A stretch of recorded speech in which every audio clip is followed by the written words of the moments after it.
Ya. Nah, mungkin Ya, nanti betul. Bu Meli juga akan buat channel YouTube. Misalnya ya. TikTok. Atau mau buat podcast. Rencana juga mau nulis. Ya. Betul. Kemudian jadi kita punya PR bagaimana menjadikan pertanian itu diminati, makin menarik oleh yaitu tadi yang milenial, yang kalau tadi dijelaskan kalau di sini itu kan sebagian keluar negeri ya, kecuali karena sekarang pandemi ya. Jadi cerita lucu aja ya. Yang kedua cerita lucunya itu saya sering dikira guru daripada PBL itu. Karena sering masuknya itu ke sekolah-sekolah sama Deli itu terutama. Itu masuknya ke sekolah-sekolah, Mas. Pak Ahmad masih ingat teman-teman kita waktu diklat siapa saja, Pak? Aduh. Ya mungkin apa ya? Bu Meli yang barusan gabung ya, Bu Meli dari Sumeneb ya, ingat ya? Oh iya, Bu Meli ya. Ya Bu Meli. Siapa lagi, Pak? Tapi sebenarnya untuk yang petani milenial itu yang bagus, kemarin petani saya ajukan yang tingkat desa, lumba desa. Buku Mas, itu hanya memang produk unggulannya itu bahan-bahan apa itu untuk penyubur tanah gitu.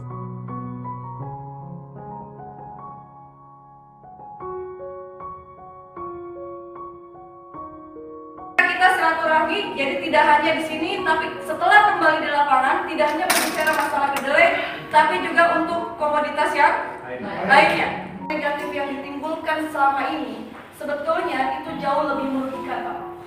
Ya, energi yang dikeluarkan itu akan jauh lebih besar.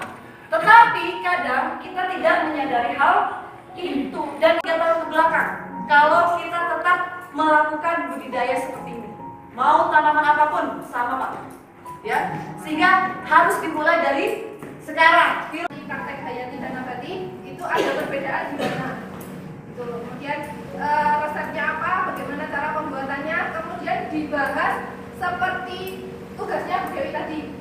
Ini yang ini nggak dipakai kan ini nggak dipakai. Ini yang hijau enggak? Penting kan kita ini kan. Iya. Apa yang tadi mau dijadikan tulisan apa, Bu Meli? Ini di Wilby saya itu kan biasanya kalau tiap tahun itu Mas itu ada kelompok tani ya, Alfulus itu tahun itu mesti menyediakan daging untuk anggotanya. Jadi ceritanya sapi itu nyembelih sendiri buat anggotanya gitu, Mas. Itu masuk nggak ke tulisan, kira-kira itu kan bukan pertanian kan, tapi dari untuk pertaniannya ya menyediakan saprodi pupuk itu, Mas. Jadi simpan pinjam selain untuk pupuk itu juga dibagi dalam bentuk daging gitu, Mas.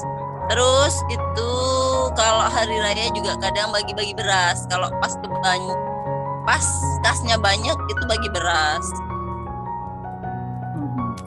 Menurutku itu masih masuk yang bisa berpeluang untuk dipublikasi. Jadi kan banyak ya itu ya, bisa komoditas pangan, bisa horti, bisa perkebunan, bisa olahan, bisa alsintan, bisa kegiatan yang pokok, pertemuan rutin, mungkin sekolah lapang, mungkin demplot. Yaitu cakupannya banyak sih kalau yang di Sinar Tani itu cukup banyak. Oh gitu ya, Mas, termasuk pertemuan kelompok itu juga bisa masuk ya, Mas ya? Bisa, saya pernah pertemuan kelompok, kemudian topiknya itu bagaimana ERDKK itu tahun lalu tapi ya tulisannya ya, itu bisa segera direalisasi, itu bisa. Nah, jadi gini, saya kan rencana membuat buku juga. Jadi satu topiknya itu menggali potensi pertanian kita, jadi itu bisa ada tanaman pangan, horti seperti yang tadi ya. Yang kedua bukunya itu petani milenial kekuatan masa depan. Jadi ini kita membahas semuanya milenial semuanya. Milenial bisa dia bisa bergerak di bidang, katakanlah dia jadi kios, itu masuk juga. Milenial tapi dia sudah mengelola kios, itu masuk. Kemudian milenial punya usaha, katakanlah cabai jamu, cabai Jawa. Kalau yang tadi aku barusan Zoom, ini aku tadi juga barusan Zoom, itu petani milenial di Malang itu punya usaha teh daun murbe. Teh daun murbe. Iya. Daun besaran. Jadi dia melihat ini satu peluang, dia buat, dia kemudian punya kreasi kemasan dan sebagainya. Ya akhirnya dia sekarang ini terus untuk mempromosikan itu gitu loh. Jadi menurut aku peluangnya banyak sih, cakupannya luas ya ini ya. Ya ini Zoom saya yang ketiga ini. Sebelum Jumatan tadi aku Zoom dengan seorang penyuluh senior di Kabupaten Malang. Dia ya inilah salah satu yang ditokohkan. Beliau mengevaluasi peran BPP, kemudian mengevaluasi petani. Kalau Bu Meli success story yang bisa dibagi apa? Success story penyuluhan. Jadi katakanlah yang tadi juga sudah bisa success story, yang punya kelompok, kemudian kasnya lambat laun banyak, hari korban nyembelih sapi atau kambing dibagi, itu sudah bisa dijadikan success story itu. Kalau saya set story Mas, bukan success story Mas. Enggak lah, bukan. Kalau peringatan hari korban, hari Idul Fitri itu ya happy story, bukan sad story, happy story. Bukan. Kalau saya itu pernah ya Mas, itu di demo petani satu desa itu pernah, karena nggak dapat pupuk di demo ke kantor kebetulan. Pernah. Satu, yang kedua ya kan penggunaan RDKK kami mulai 2018 Mas. Mulai yang kebetulan itu 2019-nya kayaknya. Kita yang di demo itu satu desa kebetulan. Itu satu yang head story. Yang kedua pernah janganlah cerita lucu aja ya. Yang kedua cerita lucunya itu saya sering dikira guru daripada PPL itu. Karena sering masuknya itu ke sekolah-sekolah sama Deli itu terutama. Itu masuknya ke sekolah-sekolah Mas. Jadi ya itu ke petani tetap. Cuma kami rasa untuk mengenalkan pertanian, dunia pertanian ke teman-teman sekolah, ke anak-anak sekolah itu lebih ini kan. Untuk menciptakan generasi milenial selanjutnya. Karena apa? Kalau menurut saya ya Mas, generasi milenial itu tidak bisa dibentuk 1 tahun atau 2 tahun. Tapi menurut saya loh Mas, mungkin butuh waktu 10 tahun. Menurut saya loh ya, menurutku. Iya. Kalau misalnya di satu kelompok itu yang satu kelompok misalnya ya, satu kelompok itu kan bisa dalam satu dusun ya. Itu milenialnya, petani milenialnya ada yang berapa persen kira-kira? 20%, 25%, lebih? Di sini rata-rata yang masih muda itu ke Jakarta Mas. Ada petani milenial tapi nggak milenial banget, jadi campur gitu Mas. Masih bertani ya masih kerja yang lain gitu. Nggak langsung yang ke pertaniannya terus bener-bener fokus di pertanian, enggak. Ada kemarin yang fokus di hidroponik tapi usianya sudah di atas 40, enggak milenial lagi Mas, udah termasuk agak dewasa ya, kayak kita lah. Oh mungkin Mas Kis nggak ikut deh, udah 42 kayaknya kemarin itu gitu. Kalau yang asli petani masih muda di sini itu kemarin tetanggaku itu ada Mas, tapi masih menggarap tanahnya orang tuanya. Itu ada yang mencoba nanam cabai jamu sudah perbanyakan cabai jamu, udah dijual juga, udah bisa pesan gitu. Itu sih menurutku. Di sini soalnya kalau untuk komoditas pangan itu kurang Mas. diminati tapi kurang begitu gimana gitu loh Mas. Cabai jamu kan harganya menjanjikan lah daripada jagung gitu. Ya, itu wajar Bu Meli ya, wajar. Jadi samalah di Malang, di Wilbin saya. Kita Mas Kis Malang mana? ke Panjen, tapi saya di perbatasan Blitar, Kalipari. Oh, dingin dong. Ya kadang ya kalau anginnya agak kencang, apalagi sekarang musim hujan, itu sudah mulai berubah. Tapi kita sudah ya agak seneng lah karena kan sudah mulai turun hujan kan. Jadi kalau di sini itu yang dominan satu tebu. Ya. Tebu itu masih kerja sama pemerintah ya Mas? Ya enggak juga sih. Kalau tebu ini kan milik petani ya. Milik petani, cuma itu kan menyokong pabrik gula. Betul. Nah, jadi kalau ada pabrik gula kan harus ada tebu. Nah, tebu di sini sangat pas karena di sini lahan kering. Ya, jadi padi jagung ada, tapi dengan persentase yang di bawahnya tebu. Oh, begitu. Ya, di bawahnya tebu. Dan kalau di sini yang paling dominan ya itu tadi. Jadi mereka juga peternak juga. Peternak. Kan bagus Mas. Ya, jadi ada yang peternak sapi dan sebagian juga kalau di sini itu juga merantau dan jadi TKI TKW. Sama itulah masalahnya. Kalau sini tuh kalau nggak ke Jakarta, ke Surabaya, ke Tangerang, Banten itu dah. Kalau yang masih muda-muda itu gitu Mas. Oke, Bu Meli, saya tanya satu hal yang agak ini ya, agak beda ya. Siap. Sekarang Hari Tani. Kemudian jenengan termasuk yang paling dekat dengan sumber daya petani. Ya kan? Dengan berbagai usia. Nah, sekarang ini sedang digencar-gencarkan bagaimana kita melakukan regenerasi petani, kaderisasi petani. Nah, kita punya PR bagaimana menjadikan pertanian itu menjadi sesuatu yang lebih menarik. Nah, kalau di tempat jenengan kan ada cabai jamu, itu gimana supaya menarik banyak orang kan ya. Kemudian ada yang buat channel YouTube. Ya. Nah, mungkin nanti Bu Meli juga akan buat channel YouTube. Misalnya atau mau buat podcast. Rencana juga mau nulis.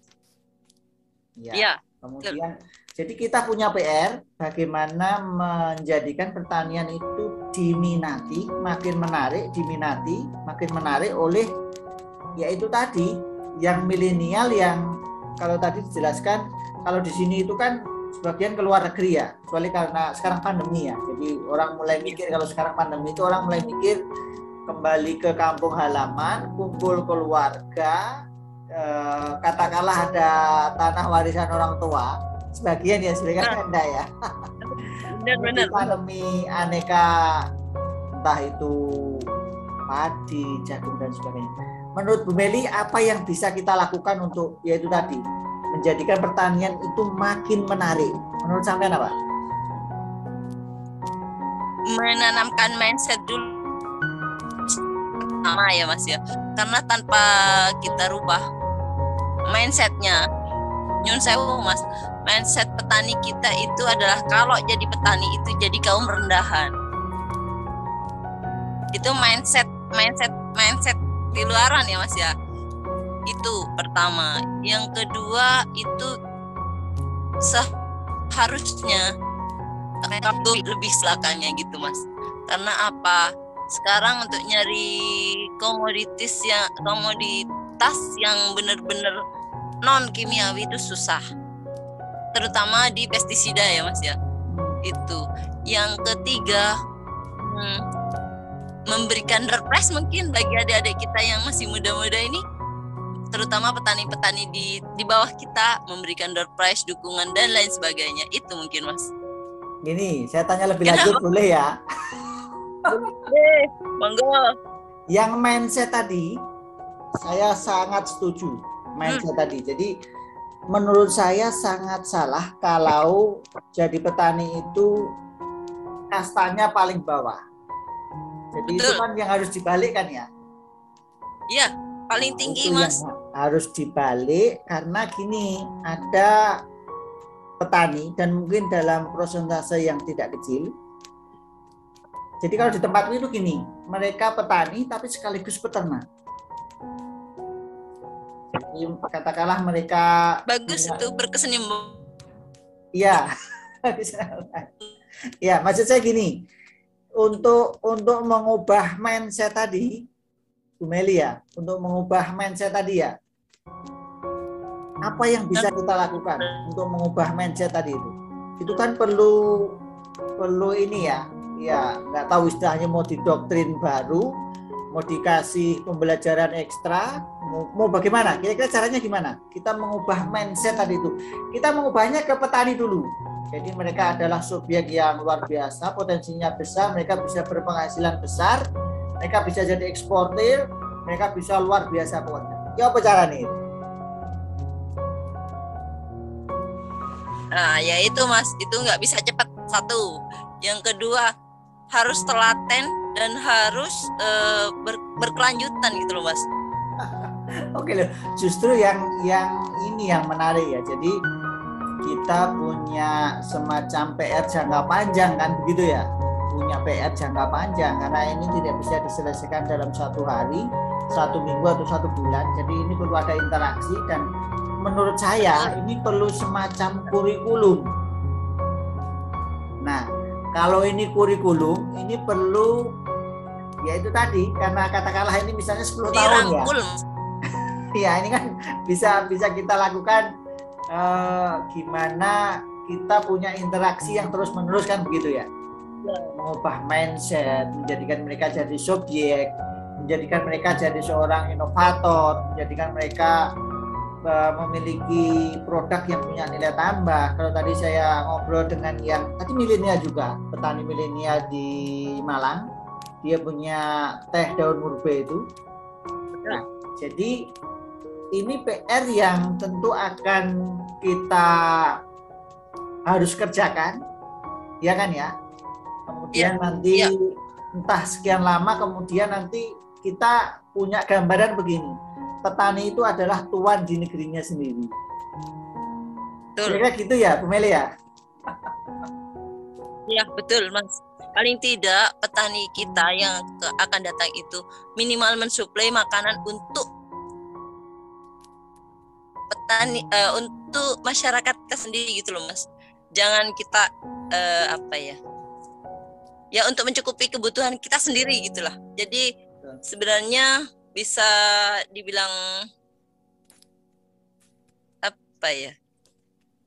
apa istilahnya ya gitu dah.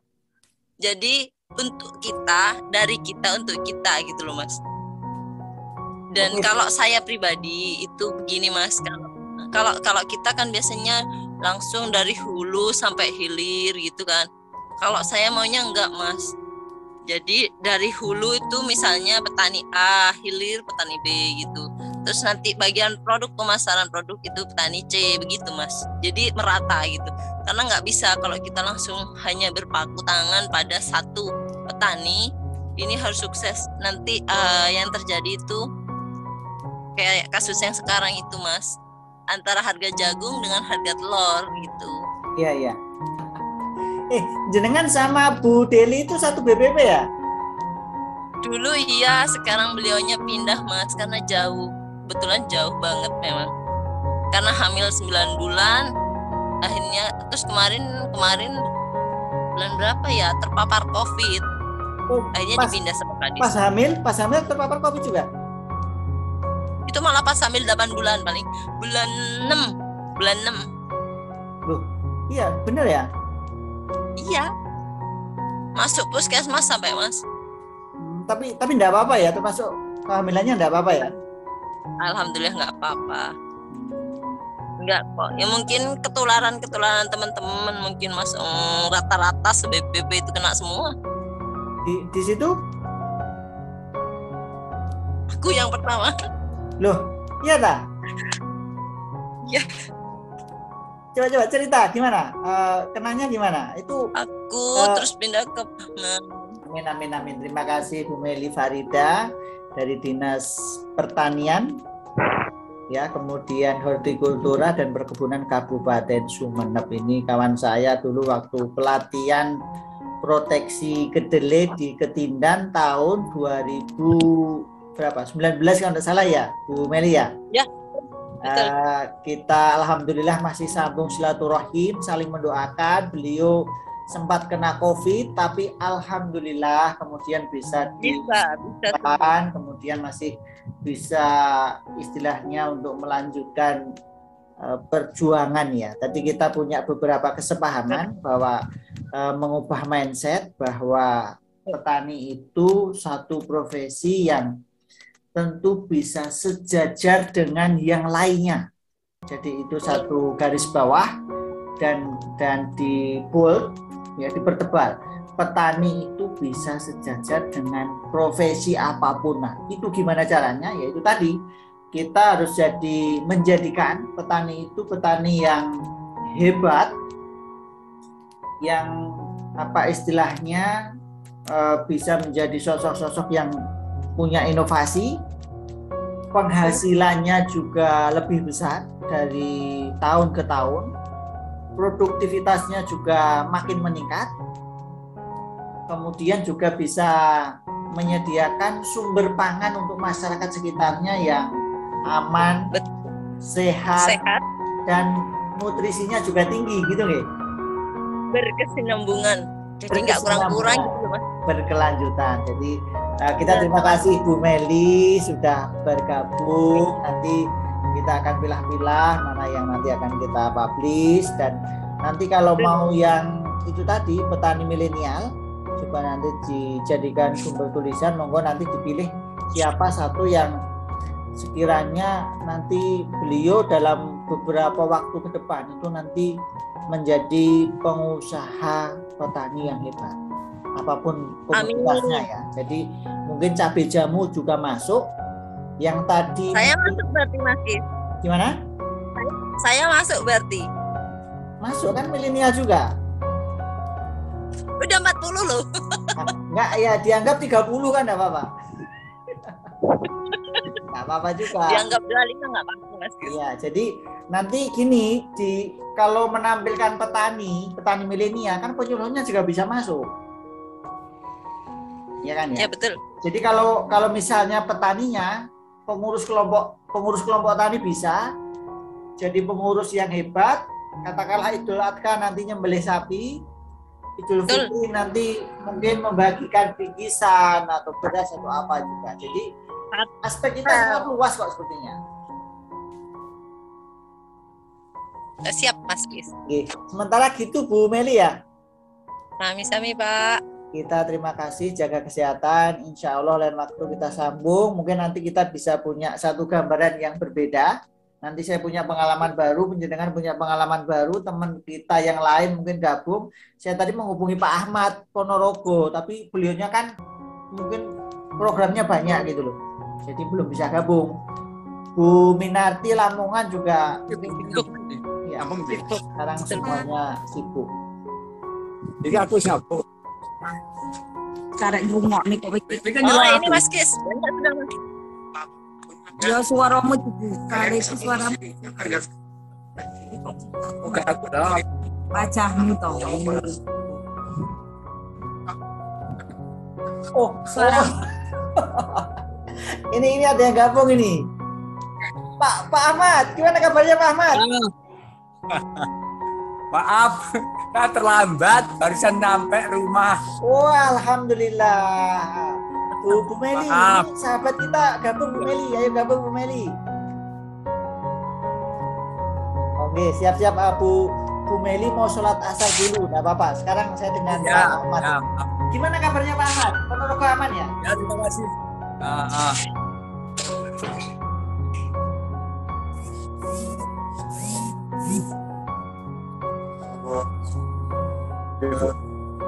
Wes. Oke, Pak Ahmad, gimana kabarnya? Jenengan sekeluarga semua sehat? Alhamdulillah sehat, Mas Is. Keluarga sehat-sehat, Mas ya. Alhamdulillah kita semua sehat, sekeluarga sehat, satu BBB sehat. Gimana Pak kabarnya Ponorogo Pak? Udah hujan apa belum? Alhamdulillah baik, sukses. Oke. Kegiatannya apa saja Pak Ahmad di Ponorogo? Untuk sementara ini itu masukkan apa itu simultan. Oh, Mungkin juga sama ya. Iya Simultan sama juga. Gitu. Sama lah. Kemudian kita pengen tanya potensi di Ponorogo apa Pak? Potensi utamanya apakah komoditas pangan, apakah hortikultura, ataukah perkebunan, ataukah olahan atau yang lain? Potensi utamanya. Jadi ceritakan Ponorogo Pak.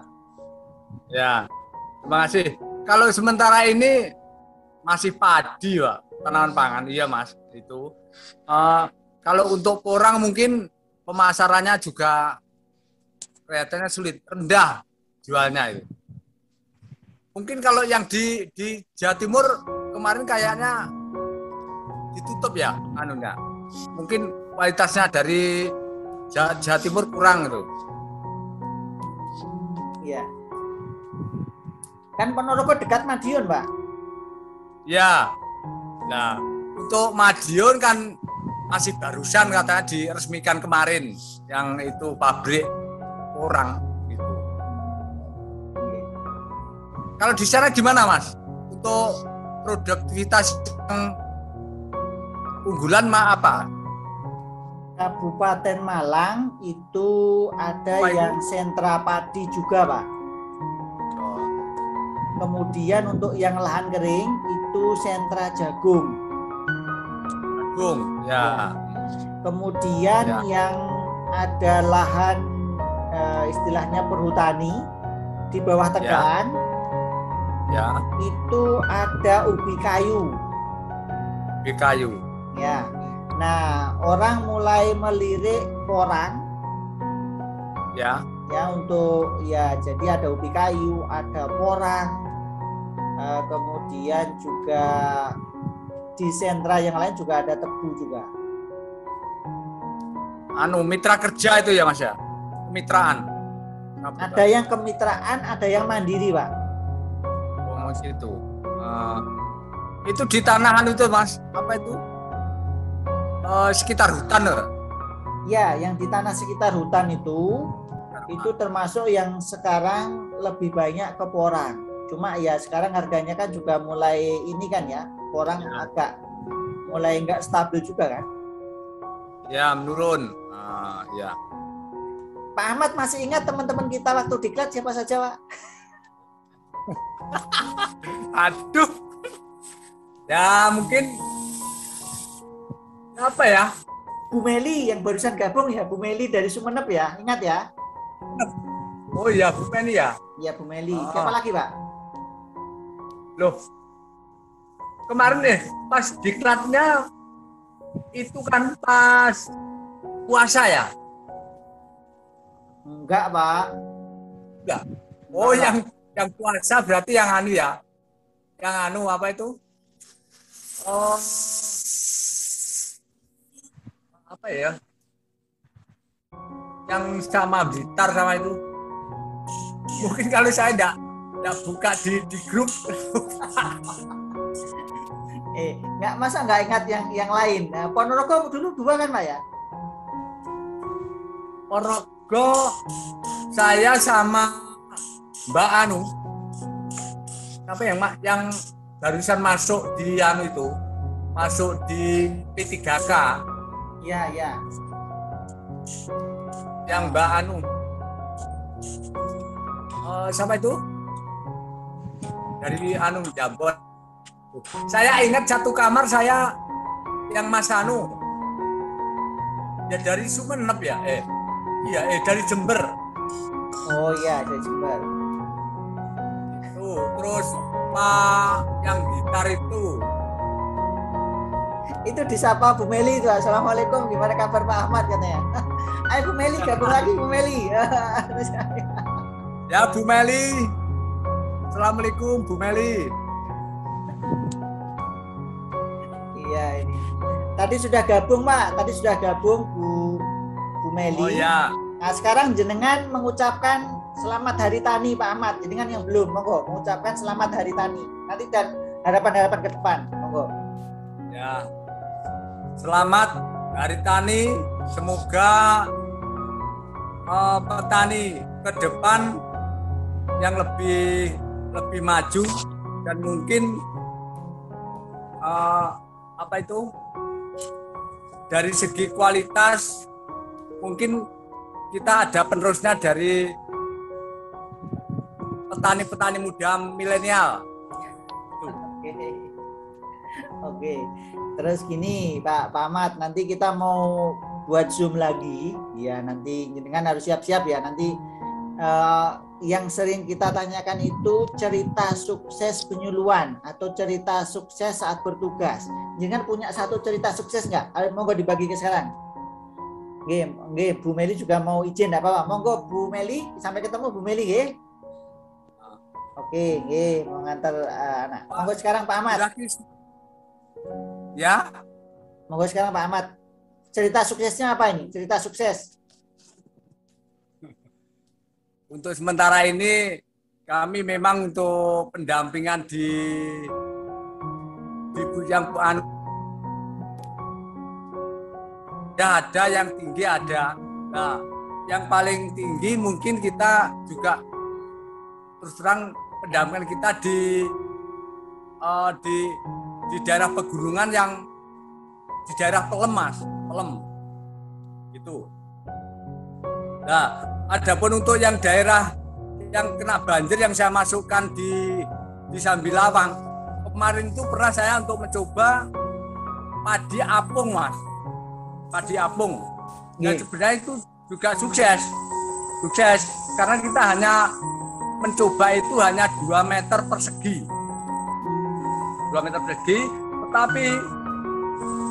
tetapi itu mungkin untuk biayanya memang kita agak mahal. Jadi mungkin petani juga canggung takut biaya karena 1 kali panen. Itu bisa dipakai untuk dari beberapa 1 tahun 2 tahun masih bisa untuk tempatnya itu medianya. Varietas apa Pak? Padinya varietas apa Pak? Kalau padinya varietasnya masih lokal Mas, Cirang sama Lugawa itu. Saya sering mobil itu hanya 1,3 itu sudah bagus. Nggih.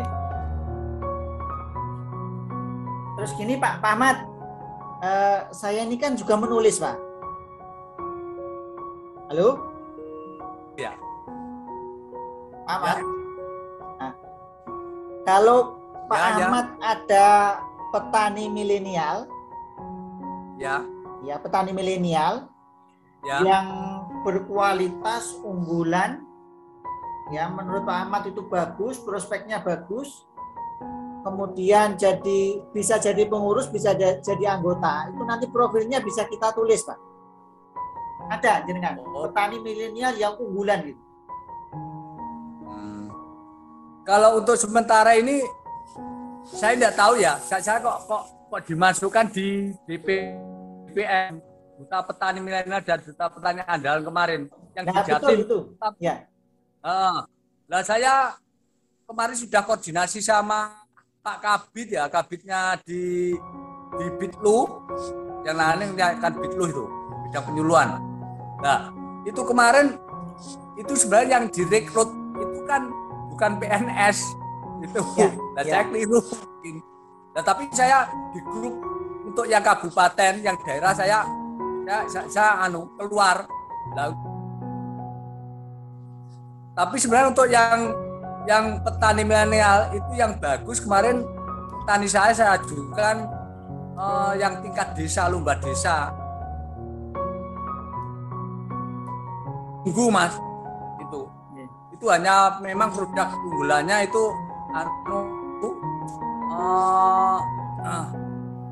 bahan-bahan apa itu untuk penyubur tanah gitu.